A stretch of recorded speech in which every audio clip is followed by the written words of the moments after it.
আমেরিকার কারণে তা ভেস্তে গেছে এই মহাপ্রকল্প। সামনে শাসন ক্ষমতায় জামায়াত আসবে কিনা সেই ভবিষ্যৎ পশ্চিমবঙ্গে বিজেপি শাসন স্থায়ী হওয়ার সঙ্গে যুক্ত। তিনি এইটা আরো বড় করছেন। মূল কথা এই, মাঝখান থেকে আমি আরেকটা প্যারা পড়ি, এখন বিএনপি ক্ষমতায় থাকবে কিনা তা নির্ভর করে চীন ও আমেরিকার সঙ্গে সম্পর্ক কতটা ভারসাম্যমূলক রাখতে পারবে তার উপর। একই সঙ্গে ভারতের সঙ্গে সমান বিরোধিতা, ভিতরে আন্তরিকতা বজায় রাখতে পারতেছে কিনা তার উপরও। অনেক বড় করে আমি দর্শকদের উদ্দেশ্যে একটু সাম আপ করি। তিনি যেটা ইঙ্গিত করছেন, অনেকেরও তা কথা, যে বিএনপি এবার ক্ষমতায় এসেছে অনেকটাই ভারত এবং আমেরিকার সাথে কিছুটা, আমি যদি বলি কিছুটা সমঝোতার ভিত্তিতে, বিশেষ করে আমেরিকার সাথে সমঝোতার ভিত্তিতে এবং ভারতের, এবং সেইটার লক্ষণ আমরা দেখতে পাই বিএনপির মন্ত্রিসভায় নিয়োগ, বিএনপির কূটনীতি ইত্যাদির মাধ্যমে। এখন এই কথা সত্যি কিনা আমি পরে শিশির ভাইয়ের কাছে জানতে চাইবো, যে জামায়াতকে ক্ষমতায় আনা বিজেপি সরকারের জন্য একটা বড় এজেন্ডা কিনা, তাইলে তাতে যাতে তারা তাদের ক্ষমতা সংগঠিত থাকতে পারে, সুসংহত থাকতে পারে। জনাব আজুল বারী হেলাল, প্রথমে আপনার কাছে জানতে চাই যে একটা আন্তর্জাতিক প্রেক্ষাপট, পরিমণ্ডল বিএনপিকে এবার ইলেকশনে আসতে, ইলেকশনে জিততে সাহায্য করেছে কিনা? ধন্যবাদ খালেদ ভাই। আমি এই যে ব্রাত্য রাইসু প্রায় 9 ঘন্টা আগে স্ট্যাটাসটা দিয়েছে, আমি ব্রাত্য রাইসুর এই স্ট্যাটাসটা পড়েছি 9 ঘন্টা আগে দিয়ে। আপনি যখন পড়া শুরু করলেন তখন মনে করতে পারলাম যে হ্যাঁ, আমি তো পড়েছিলাম এটা। কিন্তু তিনি যে কথাগুলো বলছে, যে অনেক কথা, সব কথাগুলোই আমি একমত না। তিনি প্রধানত টার্গেট করেছেন যে এবারের যে নির্বাচন, ঐতিহাসিক নির্বাচন, এই নির্বাচনকে যদি বলেন যে আমেরিকা বা ভারত নিয়ন্ত্রিত একটি নির্বাচন, যদি বলেন যে নির্বাচনের ফলে যে সরকার, সেই সরকার গঠনের পিছনেও আমেরিকার এবং ভারতের মদদ রয়েছে। হ্যাঁ, আপনি অনুমান ভিত্তিক কথা, এটা ব্রাত্য রাইসুর অনুমান ভিত্তিক কথা, কিন্তু প্র্যাকটিক্যালি আসলে কি হয়েছে? প্র্যাকটিক্যালি হয়েছে কি, বাংলাদেশে একটি নির্বাচন হয়েছে, সেই নির্বাচনে আপনার জনগণ ভোট দিয়েছে। এখন যদি মনে করেন যে এই নির্বাচনটাকে বাধাগ্রস্ত করতে পারতো ইন্ডিয়া এবং আমেরিকা, সেই কথা হয়তো আমি ব্রাত্য রাইসুর এই কথার সাথে একমত। কিন্তু ভোট প্রক্রিয়ায়, ভোট অনুষ্ঠানে, সেখানে তো আমেরিকা বা ইন্ডিয়া বলেন, এটা কোনো আমি মনে করি না। এটা জনগণ তার স্বাধীন মতো ভোট দিয়েছে। এবার আছে সেকেন্ড কথায়, যে ডিপ্লোম্যাসিটা, যে বিএনপি বা এই সরকার যে ডিপ্লোম্যাটিক যে ইনিশিয়েটিভটি, ফার্স্ট ইনিশিয়েটিভ নিল, এটা হলো ইকোনমিক ডিপ্লোম্যাসি। আমি বিএনপির প্রথম ডিপ্লোম্যাসিটা হলো ইকোনমিক পলিটিক্যাল ডিপ্লোম্যাসি এখানে প্রচ্ছন্নভাবে লুকিয়ে আছে। অনেক কথা বললে, আপনি যদি অনেক বিশ্লেষণ তখন বলতে পারবো। ইকোনমিক ডিপ্লোম্যাসি এই জন্য বলছি যে আমরা কিন্তু একটা ডিভাস্টেড ইকোনমিক্স এর উপর দাঁড়িয়ে রয়েছি আমাদের এই, সুতরাং এইখানে আমাদের ইকোনমিক্সকে ভাইব্রেন্ট করতে হবে। সেখানে করতে গেলে আমাদেরকে কোনো একটা পলিসি নিতে হবে। ইকোনমিক ডিপ্লোম্যাসির একটা পলিসি দিচ্ছি যে লুক ইস্ট পলিসি, অর্থাৎ পূর্বমুখী নীতি। এই যে চীন, মালয়েশিয়া, আপনার থাইল্যান্ড, কম্বোডিয়া, আপনার কোরিয়া, এই দিকের জাপান, এই দিকের আমাদের যেতে হবে।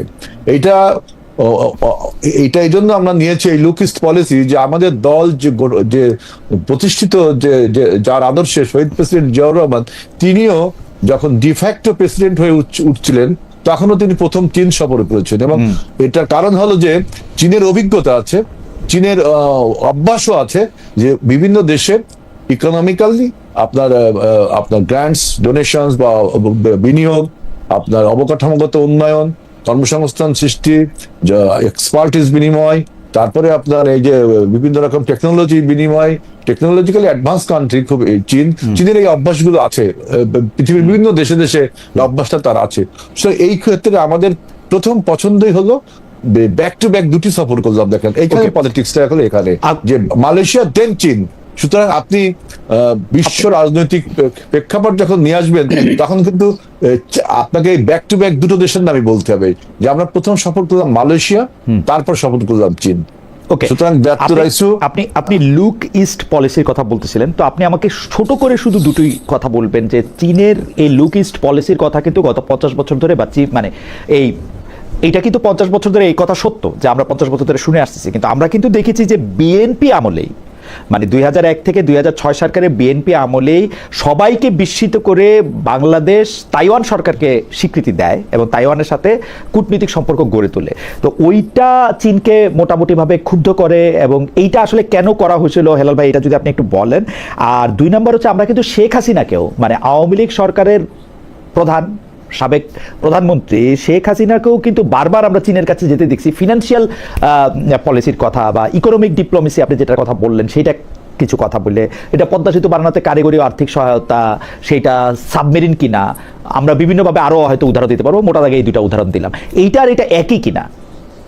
না না, পদ্মা সেতু না, পদ্মা রেলওয়ে সেতু, পদ্মার যে রেলওয়ে ওইটা চীন আপনার, আর পদ্মা সেতু এক্সিম ব্যাংকের থেকে লোন নিয়ে করা হয়েছে। এখন কথা হলো যে কারিগরি আওয়ামী লীগ কারিগরি সাপোর্টটা তো পুরোপুরি চীনও দিছে, এটা আপনি রেল সেতু বলে তার আলাদা করতে পারবেন না। না, আমি বলছি বিএনপির চীনের সাথে আপনার ফ্রেন্ডশিপ, এটা তো আপনার প্রেসিডেন্ট জিয়াউর রহমান থেকে শুরু হয়েছে। আপনি 2001 সালে যে চায়নাকে এখানে ডিপ্লোম্যাট আপনার কূটনীতিক অফিস খুলতে দেওয়া, এটার জন্য আপনি বলছেন যে তখন হয়তো চীনের সম্পর্ক খারাপ ছিল। বিষয়টা কিন্তু এখানে ওরকম না আজকের বাস্তবতায়। এখন বাংলাদেশের সামনে প্রথম সমস্যাটা ইকোনমিক্সটা দেখেন, 30 লক্ষ কোটি টাকা আপনি ঋণের ফাঁদে পড়েছেন, একটা ডেপ্ট ট্র্যাপে পড়ে এখন আপনাকে প্রায় 9 লক্ষ কোটি 86,000 টাকার বাজেট দিতে হচ্ছে। আপনার কর্মসংস্থানের দরকার, আপনার বিনিয়োগের দরকার, আপনার ইনফ্রাস্ট্রাকচার, মানে এই ব্যাপারগুলি আমরা আওয়ামী লীগ আমলে শুনেছি, এবং আপনি জানেন যে প্রধানমন্ত্রী হিসেবে শেখ হাসিনা চীনই সর্বশেষ সফর করেছিলেন। তাহলে কি তারেক সাহেব শুরু করতেছেন যেখানে শেখ হাসিনা শেষ হয়েছিল সে একই জায়গা থেকে কিনা? আমার প্রশ্নটার মূল শেখ হাসিনা শেষ হইলো ওইটা যদি বলতে চান, শেখ হাসিনা চীন সফর শেষ হয়েছিল কিন্তু খালি হাতে, বন্ধুত্ব মানে আপনি ক্ষমতায় থাকবার জন্য এখানে অনেক বড় আলোচনা হতে পারে, কিন্তু আমরা ওই ইতিহাসটাকে না টেনে আমি বলছি আমাদের সরকারের সামনের চ্যালেঞ্জটাকে মেটালাইজ করবার জন্য আমাদের কোন দেশটি বেছে নেওয়া উচিত ছিল। আমাদের অনেক দেশ সেটি আমরা দেখতে পাচ্ছি, কিন্তু আমরা যেটি দেখতে পাচ্ছি যে চাইনিজ সিস্টেমে চাইনিজ প্রেসিডেন্টের কাছে আসলে একক অনেক ক্ষমতা। আমরা কি তারেক সাহেবের সঙ্গে প্রেসিডেন্ট শি জিনপিং এর কোনো বৈঠক দেখব? আসলে শি জিনপিং এর বৈঠক না হলে শি জিনপিং বৈঠক হবে। আপনি আজকে তো আপনার ইনভেস্টমেন্ট ফোরামে বক্তৃতা দিলেন। জি জি, ওখান থেকে হাইল্যান্ড থেকে এখন এটা কি তার মানে শি জিনপিং এর সাথে দেখা হওয়ার কথা আছে না ফটো সেশন? ফটো সেশন হবে কেন? আপনার নিশ্চয় আমি শি জিনপিং এর সাথে তার বৈঠক আছে কিনা এটা আমার ঠিক মতো আমি মনে আসছে। সেখানে তিনি যে শি জিনপিং এর আমন্ত্রণে গিয়েছেন এবং আমাদের এখানে অনেকগুলো সমঝোতা স্মারক অনেক কিছু হয়েছে। সবচেয়ে বড় জিনিস হলো যে ওখানে ইনভেস্টররা, এখানে যে আপনার সম্মেলনটা হয়েছে ওই যে ইনভেস্টমেন্ট সম্মেলন এবং দাভোসের সামার সামিট হবে, সেটা নিয়ে আলোচনা হয়েছে। সেই ইনভেস্টরদের বাংলাদেশ সম্মান। আমি হেলবে আপনার কাছে আবার আসবো এই পর্বে, আপনার কাছে আবার এই প্রশ্নটা করবো যে এটা আপনার জানা আছে কিনা যে আমেরিকার সাথে যে বাণিজ্য চুক্তিটা করা হয়েছে তার মধ্যে আমেরিকা যেগুলি শর্ত দিয়েছে সেই শর্তগুলির এক ধরনের ইন্টারপ্রিটেশন এরকম যে আমরা চীনের কাছে কোনো কিছু কিনবো কি কিনবো না সেটা আসলে মার্কিন যুক্তরাষ্ট্রকে জানতে হবে, এবং কোনো পণ্য আমরা আসলে চীন থেকে কিনবো না, সেগুলি মার্কিন যুক্তরাষ্ট্র থেকে কিনবো। অস্ত্র এবং সামরিক ব্যাপারে এগুলি পুরোপুরি বলা যায়। চীন ব্যাপারটা আসলে কিভাবে দেখছে সেটা আমরা একটু আপনার কাছ থেকে শুনবো। আমরা একটু জনাব শিশিরমণির আপনার কাছে যাই। জনাব শিশিরমণি, একটা ফেসবুক স্ট্যাটাস জনাব আত্মরাজ নিয়ে আমরা কথা বলছিলাম, সেটার ক্ষেত্রে বলা হইতেছে যে বিজেপির বাংলাদেশের মূল লক্ষ্য হচ্ছে জামাতকে ক্ষমতায় বসানো। এইটা বলা হইতেছে হচ্ছে এই কারণ যত বেশি বিজেপির মতো সরকার ক্ষমতায় থাকতে চাইবে তত বেশি একটা ইন্ডিয়া বিরোধী সরকারকে তাকে এখানে দরকার হবে। এইটা হচ্ছে তার একটা মূল প্রতিবন্ধ, এবং সেইটার মধ্যে সেটা হলো ভারতের ভোটের হিসাবটা তিনি বলতেছেন আপনাকে আবার একটু মনে হচ্ছে বিজেপি ইন্ডিয়া ক্ষমতা থাকতে পারবে কিনা তা নির্ভর করে বাংলাদেশে কারা ক্ষমতা এলো তার উপরে। এই আপনি কি এইটা এরকমই মনে করেন যে আসলে বিজেপিকে ক্ষমতায় আসার জন্যই বাংলাদেশে বিজেপির মতোই একটা দল, যেটাকে আসলে উনি জামাতে ইসলামী মনে করতেছেন, ওইটা আসা জরুরি, এবং আপনি বিজেপি এবং জামাতে ইসলামের মধ্যে মিল দেখেন কিনা? আমি তো মনে করি উনি অ্যাটেনশন সিক করার জন্য এই সমস্ত মন্তব্য করেছেন। ওকে, অনেক সময় অনেকে আলোচনায় থাকতে চান, আলোচনায় থাকতে গিয়ে ফিকটিশিয়াস কিছু ইস্যু রেজ করেন যেন আশেপাশের লোকেরা ওনাকে নিয়ে আলোচনা করে, এটাও এক ধরনের স্যাটিসফ্যাকশন। আচ্ছা, বলে আমি মনে করি ওনার যে এই ideas and thoughts, it is neither supported by reason nor supported by statistics. কোনো কিছু দ্বারাই এটা সাপোর্টেড না। উনি আলোচনা করেছেন, রেজ করেছেন, আমরা আলোচনা করছি, এটাই ওনার স্যাটিসফ্যাকশন। আপনি একটু ব্যাকগ্রাউন্ডটা বলবেন। আচ্ছা, আপনি যদি উনার মন্তব্য আপনি সাইড করেও রাখেন, এইটা কি যে বাংলাদেশে যত বেশি ভারতকে গালাগালি করা হচ্ছে, যত বেশি ভারতের সাথে একটা শত্রুতা, মানে ভারত আমাদের বন্ধু, আমাদের খুব আপনজন, আমি এই কথা বলতেছি না, কিন্তু ভারতের সাথে একটা শত্রুতাপূর্ণ অবস্থা বিজেপির জন্য অনুকূল, বিজেপির ক্ষমতা আসার জন্য বা বিজেপির জন্য ভালো, এটার প্রমাণ আমরা পশ্চিমবঙ্গে দেখছি। এটা প্রমাণ আমরা নরেন্দ্র মোদীকে তৃতীয়বার নির্বাচিত হওয়ার সময় উনি যে ফ্যাক্টরগুলি ব্যবহার করতেছেন জনাব মোদী, তা আমরা দেখতে পাচ্ছি। এইটা আপনি যদি একটু বলেন। আমার বিবেচনায় জি ভারতে বিজেপি সরকারের দীর্ঘদিন ক্ষমতায় থাকার পিছনে মূল যদি কাউকে দায়িত্ব দিতে হয় সেটা দিতে হবে ভারতের বর্তমান বিরোধী দলকে। আমি দেখি জনাব রাহুল গান্ধীর নেতৃত্বে যে বিরোধী জোট বা বিরোধী যে রাজনৈতিক দল, তাদের পারফরমেন্স ভেরি উইক বিজেপি সরকারের তুলনায়। সারা ভারতবর্ষ জুড়ে যে ধরনের কর্মকাণ্ড পরিচালনা করার কথা, যে ট্রাস্ট এবং confidence within the people's mind develop করার কথা, আমি দেখতে পাচ্ছি বিভিন্ন ন্যাশনাল ইন্টারন্যাশনাল মিডিয়া, ভারতীয় মিডিয়াতে জনাব রাহুল গান্ধী এখনো এই ধরনের অ্যাকসেপ্টেবল কোনো লিডারশিপ দিতে পারেন নাই। ফলে আমি এই বাইরের ষড়যন্ত্র তত্ত্বের চাইতেও ইন্টারনাল অপোজিশনের ইনক্যাপাসিটিকেই বেশি দায়িত্ব দেওয়ার জন্য আমি এটাকে যৌক্তিক মনে করি। আর বাংলাদেশে কে ক্ষমতায় থাকলো না, 5ই আগস্টে কি হয়েছে মহিউদ্দিন ভাই? 5ই আগস্টে ভারতীয় সরকারের সকল ইচ্ছার বিরুদ্ধে গিয়ে এই দেশের মানুষ রিভোল্ট করেছে। কিন্তু এইখানে আমার কাছে এখানে একটা প্রশ্ন আছে মিস্টার মনির, আপনি হয়তো খেয়াল করেছেন যে ভারত এই 15 বছর যখন আওয়ামী লীগ সরকার ক্ষমতা ছিল তারা প্রায় প্রতিটা বিষয়ে কথা বলেছে, কিন্তু জুলাই এবং আগস্টের ব্যাপারে তারা অসম্ভব নীরব একটা ভূমিকা নিয়েছে। তারা এটার ক্ষেত্রে আসলে শেখ হাসিনার সাপোর্টে আইসা দাঁড়ায় নাই, বড় কোনো বিবৃতিতে নেই, কিছুই করে নাই। আসলে মিডিয়া আলাদা কথা, সরকারিভাবে আমার নজরে পড়ে নাই যে ভারত প্রতিবার যেমন শেখ হাসিনাকে সাপোর্ট করে, বলে এটা আমাদেরও প্রবলেম, এইবার তারা এটা বলছে এটা বাংলাদেশের প্রবলেম। এটা কি কোনো কিছু বোঝা যায়? এটার পেছনে কারণ হলো আমরা একটা প্রভাব পড়েছিলাম ছোটবেলায়, হ্যাঁ, যে অল্প সুখে কাতর আর অধিক সুখে পাথর। আপনি তো আমার মনে হলো আইনজীবী, এইটা বইলা আপনি নাইলে আদালতে জিতলেন, কিন্তু আসলে কি ডিপ্লোমেসি এমনি কাজ করে না? এখানে আমি দেখতে পাচ্ছি ভাই, স্পষ্ট আমি সিম্পলি দেখতে পাই যে এই ঘটনাটায় তারা স্টিফ হয়ে গেছে, পাথর হয়ে গেছে। দীর্ঘদিন তারা বুঝতেই পারে নাই কি তাদের রিয়াকশন হওয়া উচিত। কিন্তু ঘটনাটা সেকেন্ড হলো এই ঘটেছে, এবং এই মাস সাবসার্জটাকে তারা কি করে হ্যান্ডেল করবে, তাদের ব্যাপারে বাংলাদেশের ইয়াং প্রজন্মের মধ্যে যে ধরনের রিজার্ভেশন তৈরি হয়েছে, এটাকে কি করে তারা নরমাল করবে, কুল ডাউন করবে, এই চিন্তায় তাদের দীর্ঘদিন পার হয়েছে।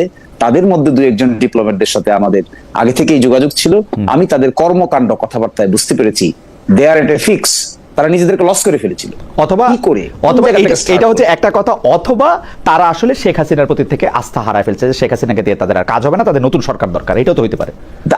আবার তো ঠিক শেখ হাসিনাকে নিজের বাড়িতে রাখিছে। না, নিজের বাড়িতে রাখে না, শেখ হাসিনা কিন্তু বন্দী। শেখ হাসিনা কোনো তার মুভমেন্ট নাই, কিছু নাই, সামনে আসতে পারে না, ভিডিও নাই, ছবি নাই, কিছু নাই, সংবাদ সম্মেলন নাই, কিছু নাই, তাকে তো কিছু করতে দেওয়া হচ্ছে না। এমন কি কিছু করতে দেওয়া হচ্ছে না, কিন্তু যেভাবে রাখা হয়েছে, কিভাবে রাখা হয়েছে বলেন, কিভাবে রাখা হয়েছে বলেন, আমাদের কাছে কোনো তথ্য আছে? তার যে বেসিক নিডস আছে, বেসিক নিড কে ফুলফিল করছে এখন? না, বেসিক নিডস তো জেলখানা থাকলেও ফুলফিল করে, করে, কিন্তু ওই দেশে তো নিশ্চয়ই তিনি জেলখানায় নাই। না, আপনি কিভাবে জানেন জেলখানায় নাই? আমরা তো তাকে কোনোদিন প্রকাশ্যে আইসা একটা সংবাদ সম্মেলন করতে দেখলাম না। আপনি কি করে জানেন? আমরা তো তাকে অনলাইন বক্তৃতা তো মানে জাতিসংঘের যে রুলগুলি আছে সেখানে আপনি ফোনটা কাইরা নিতে পারবেন না, কিন্তু আপনি কি সামনে আসবেন না? আপনি বলেন, আপনি কি একটা সংবাদ সম্মেলন আসবেন না? আপনি কি একটা সাংবাদিকের সাথে কথা বলবেন না? বলছেন আপনি এখনো? আমি দেখি নাই। হাউএভার আমি একটু প্রশ্নটার আগায়, আপনি কি মনে করেন যে জামায়াতে ইসলামী এবং বিজেপি তারা একই ধরনের রাজনৈতিক দল, একই ধরনের উপজীব্য ব্যবহার করে তারা মানুষের ভোট বা আস্থা পাওয়ার জন্য? মনে হয় না, আমি তো এটা দেখছি না। আমি তো মনে করি জামাত ইসলামী তার কর্মে কাণ্ডে এজেন্ডায়, বিশেষ করে লাস্ট ইলেকশনে যে ধরনের কর্মকাণ্ড নিয়ে মানুষের সামনে হাজির হতে চেয়েছে, it was very inclusive, it was very innovative and it was very attractive. এবং অ্যাকর্ডিংলি জামাত ইসলামীর যে জাম্পিংটা দেখবেন, ভোটার রেশিও জাম্পিং এর মধ্যে জামাতের এই সমস্ত পলিসির সঙ্গে বাংলাদেশের ইয়াং প্রজন্মের বড় একটা অংশ রেসপন্ড করেছে। আর না হলে 5-7%, 10% ভোট থেকে এটা 40% ভোটে রূপান্তরিত হলো কি করে, কিভাবে সম্ভব? ফলে এই যে নিউ কনটেক্সটটা ডেভেলপ করেছে জামাত ইসলামী, এই নিউ কনটেক্সটের সঙ্গে নিজেকে খাপ খেয়ে একটা মডার্ন অ্যাডজাস্টমেন্টের মধ্য দিয়ে নিজেকে উপস্থাপন করার চেষ্টা করছে। এটি বাংলাদেশের সংস্কৃতি, বাংলাদেশের ইতিহাস, বাংলাদেশের পলিটিক্স, বাংলাদেশের মানুষের চিন্তা চেতনাকে প্রাধান্য দিয়েই করা। এবং সিমিলার ফ্যাশন যদি বিজেপি সেখানে করে থাকে, তাহলে this is their context, this is their design. কিন্তু আমাদের কনটেক্সট এবং design is separate. Barrister Shishirmoni, আপনি এখন যে দুটা লাইন বললেন যে জামাত সম্পর্কে, এই দুইটা লাইন কি আপনার লাইন নাকি জামায়াত ইসলামের লাইন? যে আপনি এটা আমাদের লাইন, আপনারই লাইন না জামাতের লাইন? আমাদের মডার্ন, আমাদের লাইন, জামাত ইসলামের লাইন, জামাত ইসলামের লাইন। ওকে, আমি আবার আসবো আপনার কাছে। আমি একটু বলি, যে হেলাল ভাই, আমি একটু বলি ভাই। হেলাল ভাই, আপনার তো জামাত ইসলামী, হেলাল ভাই আপনার তো জামাত ইসলামী নিয়ে অনেক আগ্রহ, অনেক পড়াশোনা। আপনি যদি মনে করেন আমার একটু প্রশ্ন করার সুযোগ, আচ্ছা আপনি বলে নেন। আপনি প্রশ্ন বলেন, আমি প্রশ্ন কথা ভালো হবে। আচ্ছা না, আমি প্রশ্নটা ওই আগের প্রশ্নটাই করতেছিলাম যে আপনারা যে মার্কিন যুক্তরাষ্ট্রের সঙ্গে একটা চুক্তি করছেন এবং এই চুক্তি যারা মানে এই চুক্তিটা চীনের সাথে আলোচনায় আপনাদের জন্য মানে সহায়ক, প্রভাবক, নাকি কি হচ্ছে কি আসলে? আমি ইউএস এর কন্ট্রাক্টটা এটারই আলোচনা করবার আগে আমি একটু ছোট্ট করে কথা বলি, ব্যর্থ রাইসুরের কথাটা বলি। ব্যর্থ রাইসুর কথাটা একটু শুরু করি। উনি বলছে যে বিজেপির বাংলাদেশের ব্যাপারে মূল লক্ষ্য হইল জামাতের ক্ষমতায় বসানো। উদ্দেশ্য কি, যে এই যে জামাতের যে ঐতিহাসিক ভারত বিরোধিতা, ওইটাকে পুঁজি করে বিজেপি ক্ষমতায় থাকবে, এইটা দেখলাম তার ভাষ্য। তো এখন আসলে কি, আমি ব্যর্থ রাইসুর প্রত্যেকটা লেখাকে আমি তার অনুমান অর্থাৎ তার যুক্তিগুলোকে আমি আন্ডারমাইন করতে চাই না। তিনি অবশ্যই লিখবেন, তিনি বহুদিন ধরে লেখেন। তার এই ফেসবুক স্ট্যাটাস আমি বহুদিন ধরে পড়ি, অনেকেই আপনারাও পড়েন, অনেকেই পড়েন। আমি এইখানে যে জামাতের যে ঐতিহাসিক ভারত বিরোধিতা, এই কথাটা ব্যর্থ রাইসুর ভাই কি ঠিক হইলো বলা? কারণ আমরা তো ইউনূস সরকারের সময় দেখলাম জামাত ভারতের পক্ষে কতগুলো কথা বললো, তাই না? তো সেটা কি লোক দেখানোর কথা বলেছিল, নাকি আসলে যেমন ভারতের সাথে ভালো সম্পর্ক রাখতে হবে, আপনার ডক্টর ইউনূস সরকার যখন ক্ষমতায় এসেছিল, ভারতের সাথে আমাদের সম্পর্ক ভালো রাখতে হবে বলেছিল জামাতের আর্মি। জামাত তো এখনো এই কথা বলে, জামাত তো ভারতের বিরুদ্ধে যুদ্ধ ঘোষণা করে নাই। আচ্ছা, এইটা গেল। তারপরে দেখেন বলছে যে চীন এবং ইউএসএ বিএনপিকে, চীন এবং ইউএস এর সম্পর্কের উপর বিএনপির সম্পর্ক ক্ষমতায় টিকে থাকবে। আমি যদি আপনার ব্যর্থ রাইসুর এই অনুমানকে বা এই সমীকরণকে সঠিক তর্কের খাতিরে মনে করিও, তাহলে দেখবেন যে এই যে মে মাসে যে ট্রাম্পের সফরটা হলো চীনে, চীন এবং ইউএস এর যে মধ্যে যে সমঝোতাগুলো, যে আলোচনাগুলো হলো, সেটা যদি আপনি চীন ভিত্তিক যে পত্রিকা সাউথ চায়না মর্নিং সানে পড়েন, তখন দেখবেন যে চীন এবং ইউএস এর মধ্যে কিন্তু সম্পর্কের যে উত্তেজনা ছিল, সেটা কিন্তু অনেকটা প্রশমিত হয়েছে। আমার মনে হয় যে হেলাল ভাই, আমি আপনার সাথে এখানে বিনয়ের সাথে দ্বিমত পোষণ করি। চীন এবং আমেরিকান সফর, মার্কিন যুক্তরাষ্ট্রের প্রেসিডেন্টের চীন সফরকে বলা হচ্ছে ইতিহাসের সবচেয়ে নিষ্ফলা সফর কোনো মার্কিন প্রেসিডেন্টের। উনি শূন্য হাতে ফিরে আসছেন। উনাকে যে উপহারগুলি দেওয়া হয়েছিল সেইগুলি পর্যন্ত তিনি প্লেনে তোলেন নাই। বলা হচ্ছে যে এগুলি বিভিন্ন ধরনের জীবাণু টিবাণু, কোয়ারেন্টাইন, এগুলি কারণে, কিন্তু আসলে এক ধরনের মানে কি বলে, এক ধরনের নিষ্ফল ইয়ার জন্যই তিনি এটা প্রতীকীভাবে সেগুলি রেখে এসছেন। সবচেয়ে বড় কথা হলো কোন সমঝোতা স্মারক, এবং অনেকেই বলে থাকেন চীনের নিষ্ফলা সফরের কারণে তাকে এই ইরানের সাথে এরকম একটা ডিল করতে হয়েছে। আপনার এই অনুমান যদি সঠিক আমি ধরে নেই, তারপরও আমি আরেকটা আমি কোথাও পড়ি নাই ট্রাম্পের সফরকে কোনো ফলোবান বলা হয়েছে, কোথাও পড়ি নাই। আসলে এই সাউথ এশিয়ান মনিটর পড়ি নাই, নাকি চীনের সাউথ চায়না মর্নিং পোস্ট পড়ি নাই, কিন্তু আর যেগুলি পড়ছি, আমেরিকার পত্রপত্রিকা যেগুলি পড়ছি, সেগুলিতে পড়ি নাই। না, আমি বিভিন্ন আপনি বিভিন্ন ওয়েবনারে আলোচনাগুলো শুনবেন। আমি তো আর মনে করেন চীনের ভিতরে ঢুকিনি বা আমেরিকার ভিতরে ঢুকিনি। আপনি যেমন পড়ছেন আমি ওরকম পড়েছি। এখন আপনার এই অনুমান যদি সঠিক মনে করি আমি, আমার অনুমানটা আপনি যদি ভুল ধরেন, তাহলে এখন আমি বলতে পারি যে পৃথিবীর যে ভর কেন্দ্র, শক্তির যে ভর কেন্দ্র, যে আগে ছিল আমেরিকা রাশিয়া, সেটা এখন আমেরিকা চীন হয়েছে, তাই না? রাইট। এটা তো আপনার এই সূত্র তো ঠিক। হ্যাঁ, তার মানে একটা ভর কেন্দ্র এখন এশিয়ায় আসলো। তাহলে সেই ক্ষেত্রে আপনি যদি আমাদের সাথে চীনের সম্পর্ক থাকে, আর একই সাথে আমরা যদি ইউএস এর সাথেও আমাদের একটা ঐতিহাসিক সম্পর্ক রয়েছে, আপনি যদি বলেন যে কেন ঐতিহাসিক সম্পর্ক রয়েছে, ইউএস এর সাথে বিএনপি সরকারের কখনো আপনার টক্কর লাগেনি। এবার যে চুক্তিটা হয়েছে ইউএস এর সাথে, আমাদের যে চুক্তিটা হয়েছে, যে চুক্তিটা আমাদের হয়নি, ইউনূস সরকারের হয়েছে, সেই চুক্তিটাকে আমরা অ্যাডভান্স নিয়ে যাচ্ছি। আমি এর চেয়ে বেশি কিছু বলতে চাচ্ছি না। আপনাদের এর চেয়ে বেশি কিছু বলারও নাই হেলাল ভাই, কারণ হচ্ছে যে আপনাদের চুক্তিটাই আপনাদের লোকই ওইখানে বসে করছে। আমার বক্তব্যটা শেষ করি। আমাদের লোক না, আপনাদের বক্তব্য শেষ। এখন মন্ত্রী ভাই উনি, সেটা যাই হোক, তিনি মন্ত্রী, তিনি ইউনূস সরকারের সময় এটা করা হয়েছে, তিনি করেনি, ইউনূস সরকার করেছে। আমরা এটাকে এখন লন্ডন এটাকে নিয়ে আলোচনা, শোনেন, এটা নিয়ে আলোচনা হবে, এটা নিয়ে আলোচনা হবে, এই চুক্তির সবকিছু নিয়ে আলোচনা হবে, আমাদের সব নিয়ে আলোচনা হবে। অর্থাৎ ডিপ্লোম্যাসিতে ব্যালেন্সিং বলে একটা কথা আছে, তাই না? Balancing diplomacy. সুতরাং আপনার এই জিনিসটা ঠিক না।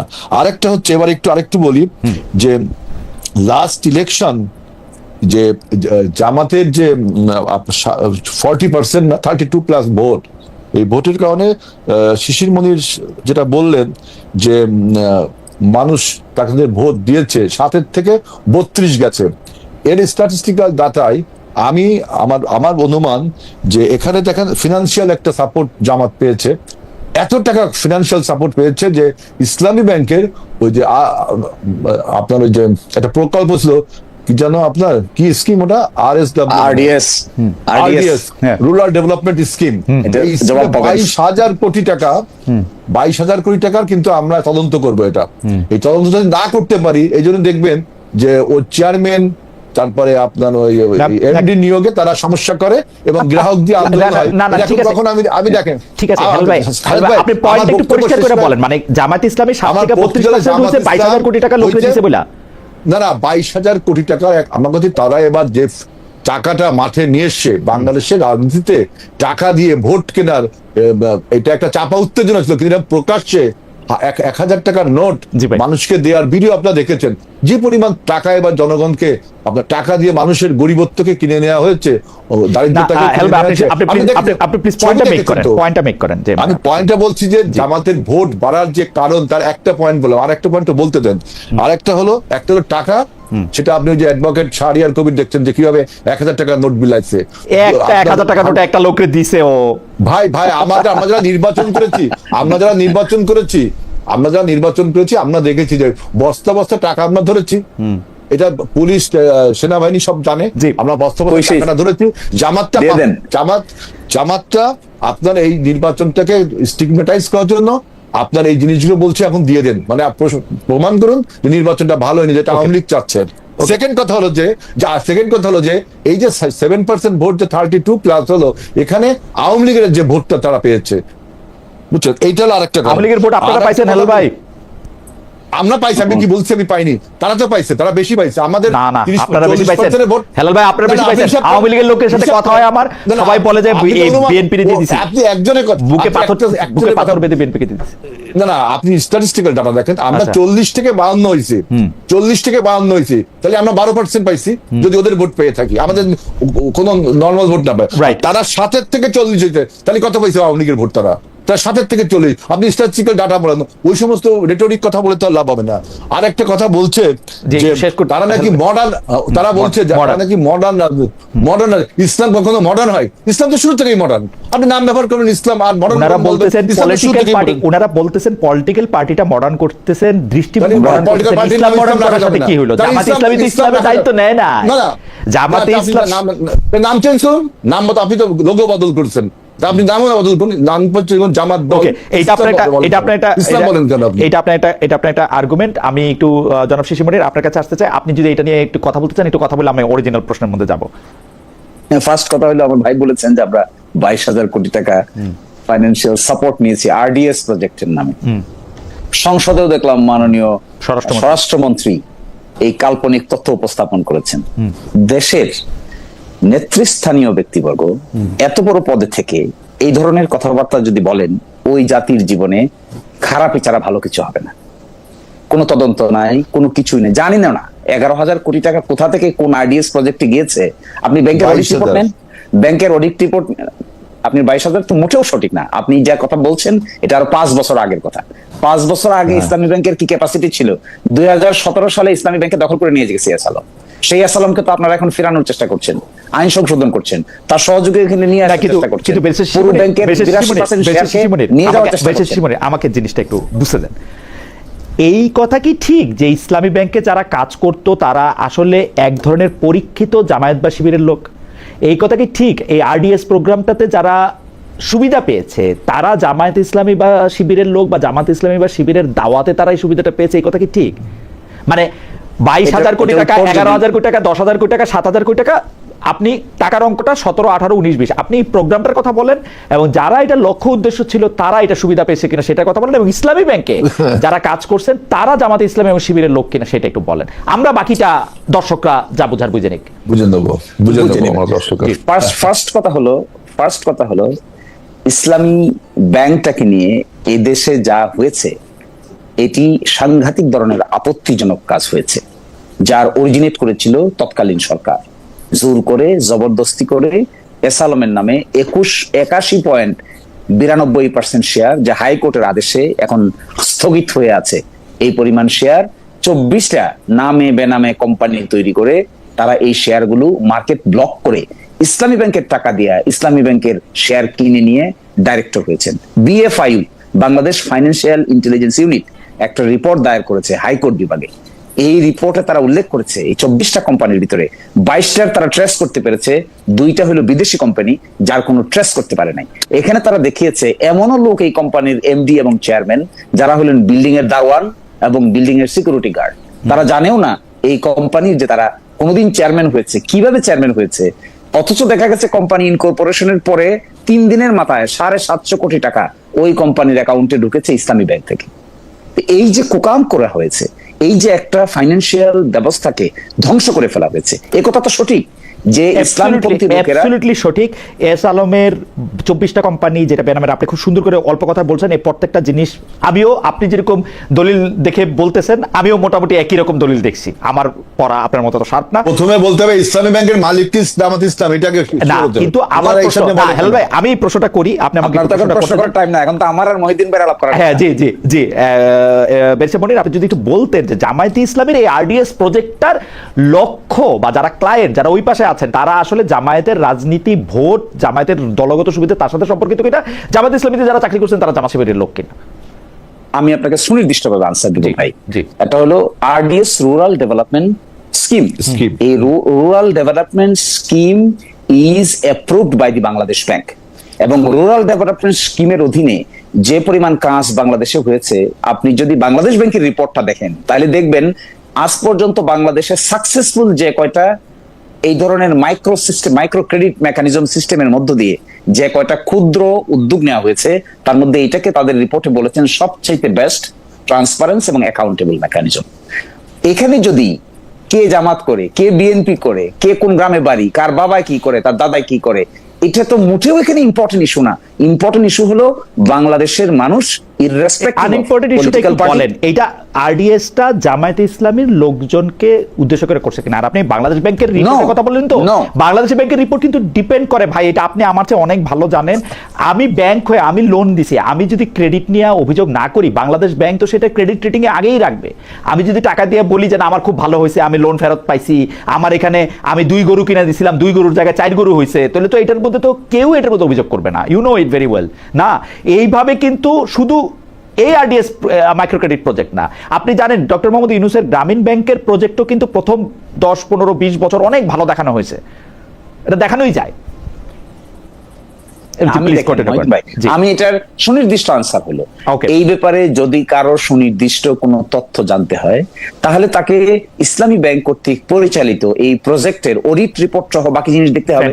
ফ্যান্টাস্টিক। এইটা এবং দেখতে হবে এট দ্য সেম টাইম এখানকার মানিটা ডিফালকেট হয়েছে কিনা সেটা দেখতে হবে। Fair enough. এখন সেটা না দেখে কেউ যদি এটাকে পলিটিক্যাল রেটরিক বলে পার্লামেন্টে একটা এলোমেলো বক্তব্য দিয়ে দেয়, আমার তো ধারণা এটা অতীতের ব্যাংক ডিফালকেশন সিস্টেমকে আরো অ্যাক্সিলারেট করবে। এটা উচিত না। আর সেকেন্ড হলো, কারা কাজ করে এখানে, কারা কাজ করে দেখেন, ইসলামী ব্যাংকের একটা পরীক্ষা হয়, এই পরীক্ষাটা IBA কর্তৃক কন্ডাক্টেড, ইন্ডিপেন্ডেন্ট পরীক্ষা।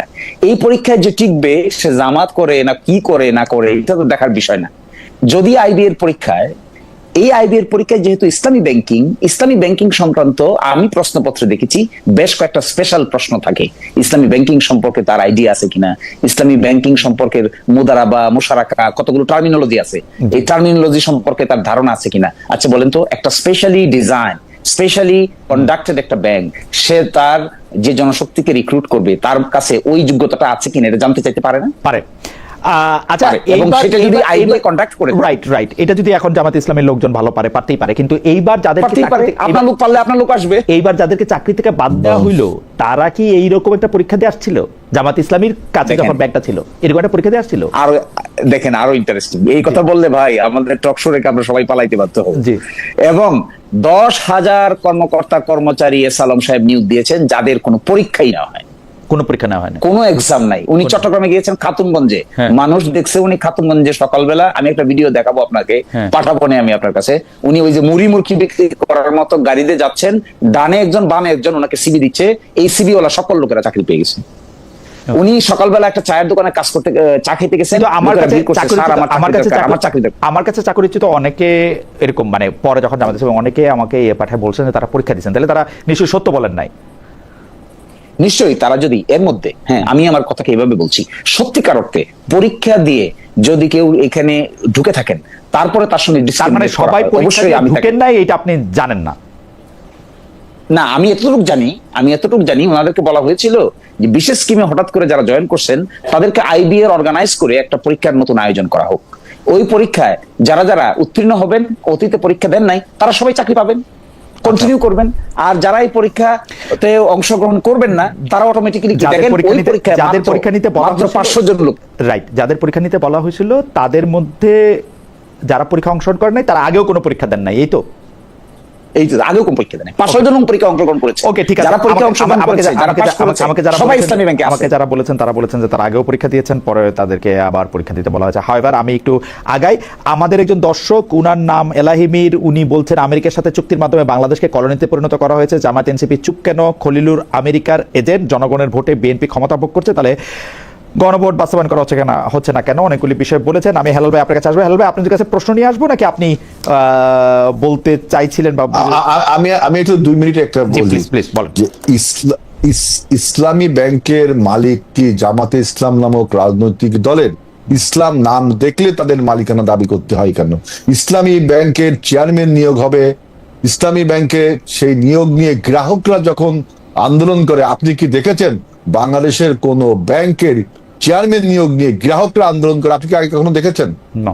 আমরা 3 জনে কেউ কি দেখেছি? না। এটা আর ইসলামী ব্যাংকের মালিকানা কিভাবে তারা দাবি করে? যদি আরডিএস প্রকল্পে দুর্নীতি হয়েছে কি হয়নি বাংলাদেশ ব্যাংকে, সেটা তদন্ত করার কি বর্তমান পরিষদের কি এখতিয়ারে পড়ে না? আমি দুর্নীতি তদন্ত করতে পারি না? যে চাকরি করবেন 17 থেকে সমস্যা কি? এটা নিয়ে আমাদের হইচই করে কেন? 17 সাল থেকে 24 সাল পর্যন্ত নিয়োগ হয়েছে। ছোট একটা প্রশ্ন করব। আমার কথা শেষ হয় না, আমি জানি আপনি কথা বললেন। আমি দরকার হইলে ব্যারিস্টার মনির আমার ছোট ভাইয়ের মতো ওরে আর কথা বলতেই দিব না, ওর কাছে এটা দাবি। আপনি আমার প্রশ্নটাকে করে নেই। আমার প্রশ্নটা হচ্ছে, বর্তমান ইসলামী ব্যাংক বলে যে প্রতিষ্ঠানটা এক্সিস্ট করে, সেইখানে এস আলম সাহেবের সেখানে কি আছে? মানে কি মালিকানা আছে? উনি কি সেখানে এস আলম সাহেবের সমস্ত সম্পদকে, সমস্ত শেয়ারকে কনফিসকেট করা হয়েছে, এটা আপনারা সবাই জানেন। এবং এই এস আলম সাহেব যে সমস্ত এই ব্যাংকগুলো খেয়ে ফেলেছে, তার বিচার আমরা একটা জায়গায় থাকি, এত বড় বড় ব্যাপার বুঝি না হেলাল ভাই, এত বড় বড় ব্যাপার বুঝি না সবকিছু। হেলাল ভাই আমি বলি, এটা আমি বুঝলাম না, তাকে মালিকানা কৈফিয়ত দেওয়া হচ্ছে, বলা হচ্ছে পুরো। আমি দেখলাম ব্যাংক কর্মকর্তা, বাংলাদেশ ব্যাংক বলছে পুরনো যারা শেয়ার হোল্ডার ছিল তারা ওই যে কত % টাকা দিয়ে শেয়ার হোল্ডার হতে পারবে। That does not mean share হতে হবে। মানে এটা মিনিং কি? আপনি আমাকে বলেন এটা মিনিং কি? আপনি আমারে বলেন এটা মিনিং কি? বাংলাদেশ ব্যাংক যে এটা বলছে এটার মিনিংটা কি আপনি বলেন? পুরনো শেয়ার হোল্ডার অর্থাৎ এস আলম মানে 24টা প্রতিষ্ঠান। আচ্ছা, আমার কথা বলেন, আমার কথা শেষ হয়নি। আপনি যদি কোনো কথার অর্ধেক এক্সট্রাক্ট নিয়ে আসেন। না সরি, এখন আপনি পুরোটা বলেন, আমি কি একদম চুপ করব? আপনি আমাকে, আমি প্রশ্নটা খেলে আবার করি। এস আলম সাহেব, ভাই আমি আপনার প্রশ্ন বুঝছি, ক্রস টক করলে বক্তব্যটা শেষ হবে। ওকে আমি বলছি যে না, আমি আপনার থামার বিষয়, আমি বলছি যে এস আলমের বিরুদ্ধে যে মামলা রয়েছে তার এই মামলা চলমান, তিনি কিভাবে মালিকানা পাবে? তার সে মামলা যেহেতু দোষী হবে, যদি দোষী হয় অবশ্যই দোষী হবে, আমরা সবাই জানি, সে কিভাবে মালিকানা হবে? আপনি অযথা অনুমান করে বলছেন যে ওই নিয়মে এস আলম, আর ভাই ওই নিয়মে যে সমস্ত যারা ডিফল্টেড করছে, এই ব্যাংকটাকে তছরূপ করছে, তাদেরকে আপনি যদি আইনের আওতায় না আনেন, বিচার না করেন, মানুষ কি ভালোভাবে নিবে? এটা বিএনপি আমরা যারা করে, আমরা কি ভালোভাবে নিব? কারণ ইসলামী ব্যাংক, আমার বক্তব্য ইসলাম দেখলে তাদের সবকিছু দাবি করতে হয় কি জন্য? ইসলাম দেখলে দাবি করতে হয়। প্রশ্নটা হচ্ছে, আপনি বললেন যে না এস আলমের ফিরে আসার সম্ভাবনা নাই, কারণ তার মধ্যে মামলা টামলা আছে, এই আছে সেই আছে। তো বাংলাদেশ ব্যাংকের এই সার্কুলেশনটার কি গুরুত্ব ছিল যে পুরনো যারা শেয়ার হোল্ডার আছে তারা আবার এই মালিকানায় ফিরতে পারবে? এটা দিতে হইলো কেন, কার জন্য? আপনার তো ওখানে কি না, এখন আপনি তো নিশ্চয়ই শেয়ার ওখানে কি না না না আমি তাই ওখানে কি লেখা উচিত ছিল যে এস আলম ব্যতীত আর সকলে ধোয়া তুলসী না না বুঝলাম, কিন্তু এই পুরনো শেয়ার হোল্ডাররা চাইলে আবার ফিরতে পারবেন, এটা কার জন্য করা হয়েছে? এটা কি শিশির মনিরের জন্য করা হয়েছে কিনা এটা আমি জানতে চাই। না না শিশির মনি যদি শেয়ার হোল্ডার হয় ওইখানে, তা যদিও দাবি করে, যদি শেয়ার হোল্ডার হয় তার বিরুদ্ধে যদি এরকম কোনো মামলা মকদ্দমা, তার বিরুদ্ধে যদি এরকম তো ডিফলকেশনের কেস না থাকে, অবশ্যই তার তো হওয়া উচিত। হেলাল ভাই, আপনি আমারে বুঝাই দেন এটা কেন করা হয়েছে। শিশির মনির নাই ধরেন, এটা আমি বাড়তি আমি তো বললাম তাহলে কি লেখা করা হয়েছে কেন করা হয়েছে কেন পুরনো শেয়ার হোল্ডারদের মধ্যে যারা এই ডিফলকেশনের সাথে জড়িত না, তারা এরকম কে আছে ডিফলকেশনের সাথে জড়িত না ছাড়া আর কে? সেটা আমি জানি না কারা, যদি কেউ থাকে কিনা। আমি বলি কে আছে? এস আলম আছে, উনি কি একাই ব্যাংকের মালিক? আরো মোটামুটি ভাবে তাই একাই নামে না, ওনার কত পার্সেন্ট শেয়ার জানো? ওনার কত পার্সেন্ট? 82% শেয়ার। তাহলে আর 18% লোকের কি হবে? ও 82%? হ্যালো ভাই, আপনি 82% বাদ দিয়ে 18% জন্য চিন্তা করতেছেন? না না, চিন্তার উপর কেন, আপনি আইনকে সার্বজনীন। আচ্ছা ঠিক আছে, আপনি শেষ করেন। হ্যালো ভাই, আমার মনে হয় আপনি শেষ করেন। আমরা আরেকটা কথা যে শিশির মনির মানে সে কিন্তু স্বীকার করছে ইসলামী ব্যাংকের মালিকানা তাদের। সংসদে বলে আমাদের কোনো ব্যাংক নেই, তাদের আমিরে এবং নায়েবে আমির, বাইরে আসে বলে ব্যাংকের মালিক আমরা। এবং জবাবে বলবো, বলেন আপনি শেষ করেন। জি আপনি শেষ করেন। হেল্প এখন আরেকটা কথা বলতে চাই, আমার একটা কথা বলতে চাই যে এই যে মাইক্রো ক্রেডিট যেটা বলছেন যে আরডিএস প্রকল্পের, এখন আপনি ইসলাম নাম দিয়ে এই যে সুদ প্রথা, ওই যে বললেন মুদারাবা আর মুশারাকা, এটা কিন্তু সবাই বোঝে। ইসলামী ব্যাংক এই যে সুদ প্রথা চালু করে, তাহলে ইসলামী ব্যাংক কি ইসলামী ব্যাংক হলো না? মানে ইসলামী ব্যাংক মানে তো ইসলাম না, ইসলামী ব্যাংক মানে কি ইসলাম? একদিন এটা নিয়ে আমরা আলাদা আলোচনা করবো না। আপনার ব্যাপারটা পরিষ্কার, আপনি বলতে চান যে এটা একটা আইন হয়েছে, সেই আইনের ক্ষেত্রে আদালত সিদ্ধান্ত দিবে, সেটার ক্ষেত্রে এস আলমকে সুবিধা দেওয়ার জন্য আসলে বাড়তি কোনো কিছু করা হয় না। এবং জামাতে ইসলামের ক্ষেত্রে মালিকানা আছে কি নাই সেই ব্যাপারটা আমি এরকম করে দেখি, জামাতে ইসলামী করে এরকম বহু লোকের ইসলামী ব্যাংকে শেয়ার থাকতে পারে, তার মানে তো এটা জামাতে ইসলামী দলের একটা ব্যাংক বা প্রতিষ্ঠান হয়ে যায় না। আপনি বিএনপি করেন, ধরেন আপনার একটা লঞ্চ আছে, এটা কি বিএনপি লঞ্চ হবে? না, একই রকম একটা যদি আপনার একটা ব্যাংক থাকে, আপনার যদি একটা সময় না ব্যাংক তো আপনার বাংলাদেশ ব্যাংকের আইনে চলবে, রাইট? কিন্তু এটা তো একটা ব্যক্তি মালিকানা থাকতে পারে, যেমন ধরেন মীর কাসেম আলী এটার মালিকানার মধ্যে ছিলেন, মালিকানা তার নিশ্চয় অংশ ছিল, হয়তো তার পরিবারও থাকতে পারে। এদের কি জামাতে ইসলামের মালিকানা আপনি বলবেন? আমি তো বলবো জামাত ইসলাম দাবি করছে, সংসদে দাবি করছে, বাইরে দাবি করেছে। আচ্ছা না, সংসদে দাবি করে নাই। আমাদের ব্যাংক বলতে আমাদের দলের ব্যাংক, জামাত ইসলামের ব্যাংক নাই। যেমন আমি হেলাল ভাই, আমি আপনাকে দলের ব্যাংক হয়, এটা কি হেলাল ভাই দলের ব্যাংক বলতে পারে? হেলাল ভাই, আমি একটা কথা বলি, ওই যে বাংলা মোটরের যে এইচএসবিসি ব্যাংকটা, এইটার যে বিল্ডিংটা, সেইটা কি বিএনপির বিল্ডিং? মিন্টু ভাইয়ের বিল্ডিং না, মিন্টু ভাইয়ের বিল্ডিং না, বিএনপির বিল্ডিং। বিএনপির বিল্ডিং হবে কেন?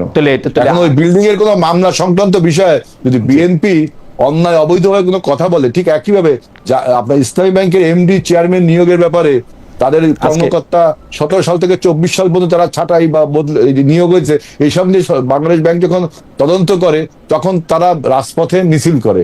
তার মানে কি যে ফিনান্সিয়াল প্রতিষ্ঠানগুলো যে তাদেরকে বিভিন্নভাবে তারা যে আপনার এখানে ইল মোটিভেটলি অনেক কাজ করছে। আমার মনে হয় হেলবে, আমি আপনার একটা ছোট মুখে বড় কথা বলে রাখি, ইসলামী ব্যাংকে যা হয়েছে আমার মনে হয় বিএনপিরও মিছিল করা উচিত, যে বিএনপি এই যে অন্যায় হইতেছে সেই অন্যায়ের বিরুদ্ধে বিএনপিরও মিছিল করতে। এখন বিএনপি সরকারে আছে, হয়তো আপনারা করবেন না, কিন্তু আওয়ামী লীগ থাকলে এটা নিশ্চয়ই আপনারা করতেন। কোন বিএনপির বিরুদ্ধে আমরা বললাম তো ব্যাংকটাকে সেভ করছি তাই জামাতের হাত থেকে। ওকে, আমার মনে হয় ইসলামী ব্যাংক থেকে আমি একটু ইসলামী ব্যাংক থেকে বাইরে হই। আমি একটু স্নেহের ব্যারিস্টার শিশির মনির, যারা আমি অনেক শ্রদ্ধা করি, তার কাছ থেকে আমি